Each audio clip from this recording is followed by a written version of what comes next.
Starting at guard for Louisiana Tech, number 20, a 5'4" sophomore from Hammond, Louisiana, Kim Mulkey. Kim Mulkey flies down the court, drives the lane, and scores! The Baylor Lady Bears, 7 years later. The LSU Lady Tigers will open the Kim Mulkey era. Mulkey being held back, as you see, by Angel Reese. Kim Mulkey gets a technical. Kim Mulkey has orchestrated a turnaround for the ages.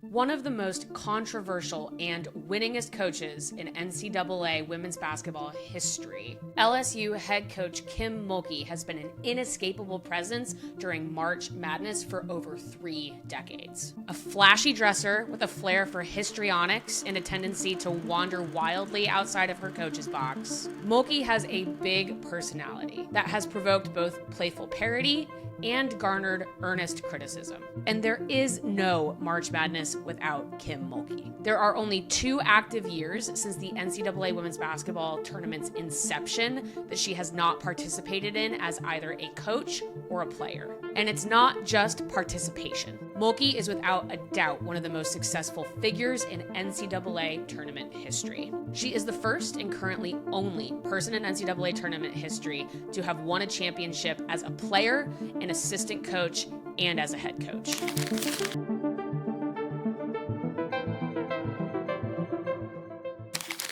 Going back to her playing days in the early 80s, all of 5'4", Mulkey was a firebrand point guard for Louisiana Tech, winning an AIAW title in 1981 before going on to win the inaugural women's NCAA tournament title in 1982. She's also an Olympic gold medalist as a player, winning with the 1984 U.S. Olympic team before quickly transitioning over into coaching. First as an assistant coach at her alma mater, then taking over Baylor's program as head coach from 2000 to 2021 before making the leap to LSU, where she is still head coach. Mulkey is one of only 7 coaches to lead a program to multiple national championships. And she's the only coach in NCAA women's basketball history to win a championship with 2 different programs. Baylor in 2005, 2012, and 2019, and then with LSU in 2023. She sits 3rd in NCAA championship wins, only behind the legendary Gino Auriemma at UConn and the late Pat Summitt at Tennessee.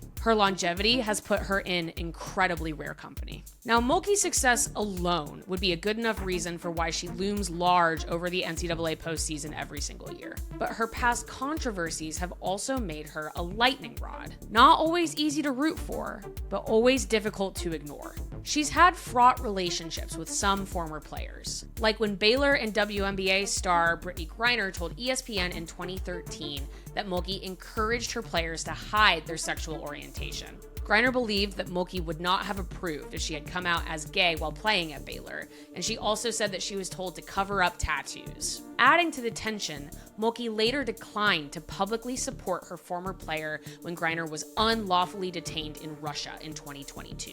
And it's not just interpersonal relationships. Mulkey defended Baylor during a university-wide sexual assault scandal in 2017, and later made derisive comments against COVID-19 testing in 2021.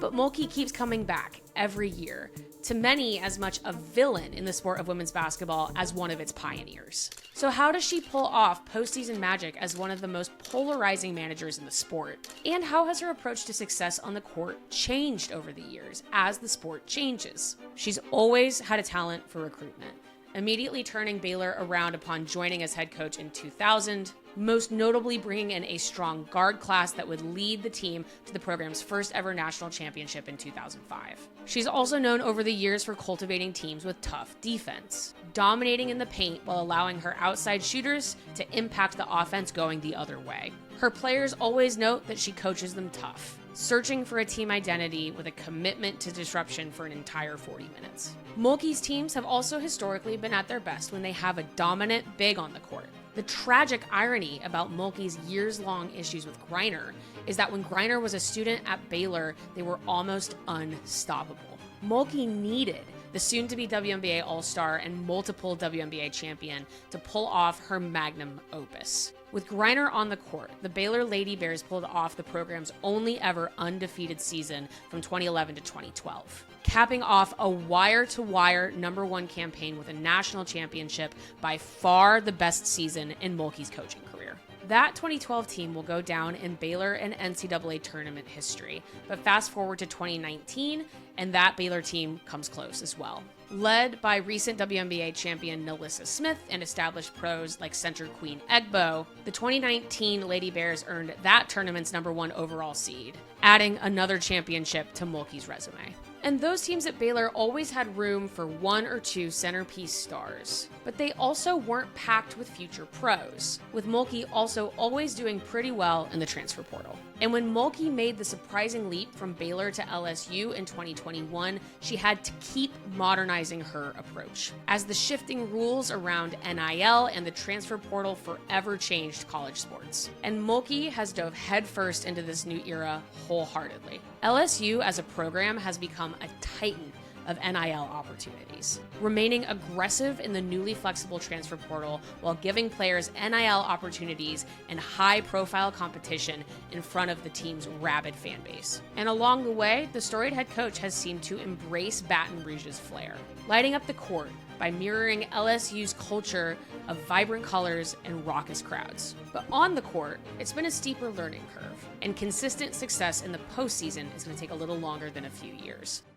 By the time Mulkey left the Big 12, Baylor was a juggernaut, running over teams. LSU isn't just yet, and they play in a much tougher conference. In recent years, Mulkey's teams have had to become comfortable living in the world of postseason momentum, in a stacked SEC that features more than a few legendary coaches itself, especially in South Carolina's Dawn Staley and now Texas's Vic Schaefer. As many will remember, LSU's surprise 2023 national championship team was not the best team in the country throughout the entire preceding regular season. That distinction went to South Carolina, who Mulkey's LSU has still never beaten. Powered by high-profile transfer Angel Reese and star freshman flau'jae Johnson, in 2023, LSU was still figuring out its identity, powered in part by the material support provided by LSU's NIL fund. But the Tigers found an edge as the #3 seed in the NCAA tournament that year, as Reese paired with Johnson and the rest of the supporting cast to create a versatile, unstoppable force.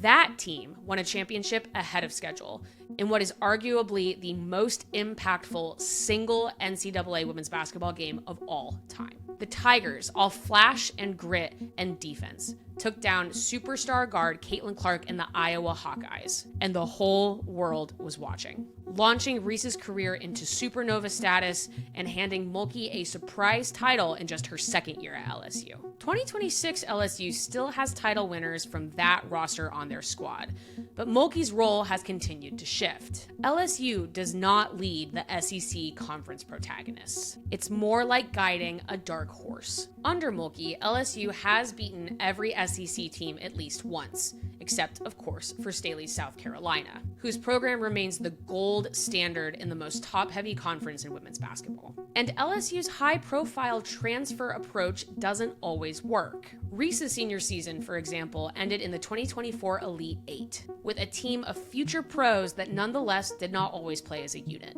And this year, for example, the Tigers are still figuring out the best way to utilize high-profile 2025 South Carolina transfer Malaysia Fulwiley. LSU also frequently enters conference play a little bit soft on competition, which, judging from Mulkey's new style, appears to be by design. Mulkey is not known for scheduling a tough non-conference schedule, opting instead for early season matchups against teams like Houston Christian, Marist, and Alcorn University. Of course, LSU wins these games easily. In fact, they're second in NCAA history this year in games played with over 100 points scored. And that gives a team with high transfer roster construction a bit of a cushion as they continue to gel. It's almost as if through non-conference, Mulkey is recreating her Big 12 days, where big games only came a couple times a year. The Tigers then always enter conference play with a lot of confidence, but also a lot of fundamentals to figure out by the time they make it to March. This year, for example, LSU's 4 regular season losses all came to nationally ranked programs, against Kentucky, Vanderbilt, Texas, and again, South Carolina. And the Gamecocks are again the standard that Mulkey continuously holds her program to. How long has Dawn been at South Carolina? Do you know? 18 years. 18 years. I was at Baylor 21 years. It takes time to lay that foundation.